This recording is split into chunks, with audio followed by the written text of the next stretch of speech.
ज्येष्ठ पत्रकार भाऊ तोरसेकर त्यांच्या विवेचनामध्ये काही दाखले देत असतात नेहमी. त्यात बऱ्याचदा जुन्या हिंदी सिनेमातली गाणी असतात. तुम रूठी रहो मैं मनाता रहूं, दुसरं ते गाणं क्या खूब लगती हो बड़ी सुंदर दिखती हो, ते फिर से कहो कहते रहो अच्छा लगता है. तर हे सगळं जेव्हा आपण ऐकतो आणि आपल्याला ते सगळं पटत जातं, तशीच एक बोधकथा भाऊ सांगतात. इब्न खालदून नावाचा जो विचारवंत होऊन गेला त्याने काही बोधकथा लिहून ठेवल्या.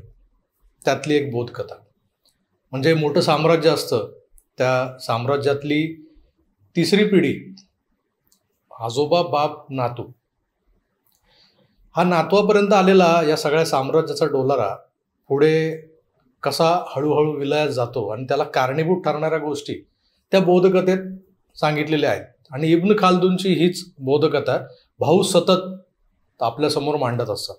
आणि सतत मांडण्यामागे त्यांना काहीतरी सुचवायचं असतं की कुठला तरी राजकीय पक्ष किंवा संघटना जी अगदी वाडवडिलांपासून बांधली गेली आहे, म्हणजे आजोबांनी बांधली, वडिलांनी काही काळ त्याच्या विटा, त्याच्यावरचे सिमेंटचे पापुद्रे हे कसे कुरेदून काढले, आणि आता हा नातू जो मुळातल्या पायालाच हात घालतोय.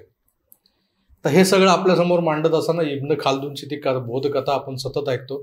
त्यात सांगितल्याप्रमाणे तो नातू आपल्या आजोबांना विचारतो की जेव्हा आजोबांची महती त्याला कळते की आजोबाने आपल्या सगळ्या साथीदारांना जमवून, सैनिकांना जमवून मोठमोठ्या लढाया जिंकलेल्या आहेत आणि त्या जिंकलेल्या लढायातून हे सगळं साम्राज्य उभं राहिलेलं आहे. आणि हे साम्राज्य हा नातू हळूहळू करून कसा लयास नेतोय त्याचं एकदम सुप्रीम उदाहरण तो नातू जो प्रश्न विचारतो की अरे आजोबा तू कशाला लढायला गेला होतास, हे सैन्य आहे ना. अरे पण हे सैन्य उभं कसं राहिलं याचा विचार त्या नातवाने कधीच केला नाही. तसंच आहे, हे साम्राज्य कसं उभं राहिलं हे पाहायला तो नातू नव्हता. हे आयतं मिळालेलं साम्राज्य त्याला असं वाटतं की हे सगळं काही तयार रेडीमेडच आहे, त्याच्यावर आपल्याला फक्त राज्य करायचं आहे. आणि जेव्हा कधीतरी आपल्यावर संकट येतं तेव्हा ते संकट मोचन करण्यासाठी आपल्याकडे सैन्य आहे. ते सैन्य कसं चालतं किंवा सैन्य कोणाचा आदेश मानतं याचाही विचार त्या नातवानं करायला हवा होता. इब्न खालदूनची गोष्ट भाऊ अतिशय रंजकपणे सांगतात. त्यांच्या सांगण्यात माझ्या सांगण्यात फरक पडला असेल, पण ही गोष्ट, ही बोधकथा मला पुन्हा का आठवली तर असाच एक लयाला चाललेला पक्ष आपल्या महाराष्ट्रातला, आणि त्याला अनुषंगून हे उदाहरण बऱ्याचदा भाऊंनी दिलेलं आहे. त्या पक्षाबद्दल म्हणजे हा लयाला कसा चालला किंवा हे त्या पक्षाची एक एक वीट, एक एक चिरा का ढासळतोय याचा जेव्हा विचार करतो आपण तेव्हा बऱ्याचदा या नातवाच्या काही गोष्टी, काही सवयी यांचा वारंवार उल्लेख केला जातो. आता गेल्याच काही 2-4 दिवसांपूर्वी हा नातू मथुरेला गेला होता. आता मथुरा, श्रीकृष्ण, गवळणी आणि मग त्यांच्या रासलीला याचा मी जे काही सांगतोय त्याच्याशी दुरान्वयाने संबंध नाही, कोणी तसा संबंध लावूही नाही. आणि आता मी जी तुम्हाला एक बातमी वाचून दाखवणार आहे ती तुम्हाला स्क्रीनवरही दाखवीन, ती तिथल्या म्हणजे उत्तरेतल्या एका बऱ्यापैकी प्रसिद्ध असलेल्या वर्तमानपत्रात छापून आलेली बातमी. तर माझ्याकडे जे कात्रण आहे ते त्यांच्या पेपरमधलं कात्रण आहे. ते कात्रण तुम्हाला मी स्क्रीनवर दाखवणार आहे आणि ती बातमी तुम्हाला वाचून दाखवणार आहे. या बातमीची मी पुष्टी करत नाही, ही बातमी खरी आहे किंवा या बातमीच्या अनुषंगाने मला काहीतरी तुम्हाला सांगायचं आहे असं माझं अजिबात म्हणणं नाही आहे. एकंदरच सगळं इब्न खालदून आणि लयात चाललेला पक्ष या सगळ्यांच्या अनुषंगाने ती बातमी वाचताना मला कुठेतरी त्यांच्यातला एक परस्पर संबंध जाणवला, म्हणून मी बातमी फक्त तुमच्यासमोर वाचून दाखवतो आहे. या बातमीशी माझ्या चॅनलचा दुरान्वयाने संबंध नाही आणि त्या बातमीची मी जबाबदारी घेत नाही. तरीही ती मजेशीर बातमी मी एकटा वाचून जो आनंद किंवा जी गंमत अनुभवतोय ती गंमत, तो आनंद तुम्ही अनुभवा यासाठी तुम्हाला वाचून दाखवतो. बातमीचं शीर्षक आहे, नेताओं में हुई नोकझोक, लगाए एक दुसरे पर आरोप. आता हे आरोप जे आहे ते तिथून त्या शीर्षकातून गायब आहे. या पत्रकाराचं नाव आहे, ज्यांनी हा रिपोर्ट केला आहे, त्याचं नाव आहे अनुभव सिंघल आणि त्या वर्तमानपत्राचं नाव आहे लोककिरण. मथुरा ही डेडलाइन है. राज्यसभा सांसद प्रियंका चतुर्वेदी और उद्धव ठाकरे के पुत्र आदित्य ठाकरे पहुंचे मथुरा, लेकिन रास्ते में पप्पू ढाबा कोसी कला में पहले से स्थित कांग्रेस नेता उमेश पंडित के कुछ समर्थकों द्वारा आपस में तू मैं होने लगी. एक दूसरे पर आरोप लगने लगे.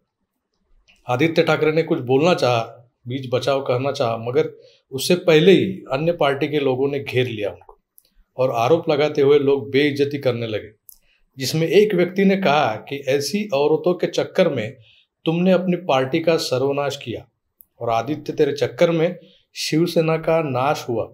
इससे पहले मामला तुल पकड़ता पुलिस प्रशासन मौके पर पहुंच गया, लेकिन पुलिस प्रशासन भी मूक दर्शक बनकर देखता रहा.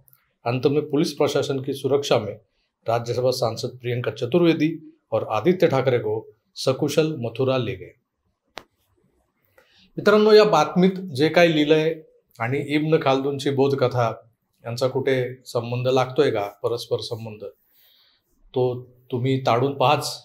पण या मथुरा दौऱ्याच्या काही छायाचित्रांवर ज्या पद्धतीनं सोशल मीडियावर व्यक्त झाले होते मागच्या 1-2 दिवसात, तेही कुठेतरी म्हणजे मला तुमच्याशी शेअर करावं असं वाटलं होतं. पण मी ते एक मर्यादा म्हणून ते फोटोज मी ते टाकले नव्हते, कारण फोटोज सर्वसाधारण सामान्य फोटो होते. आदित्य ठाकरे आणि प्रियंका चतुर्वेदी खासदार या एकत्र त्या फोटोत दिसत होत्या. पण काही वात्रट लोकांनी रबने बना दी जोडी वगैरे असं काहीतरी वर त्याला शीर्षक दिलं होतं.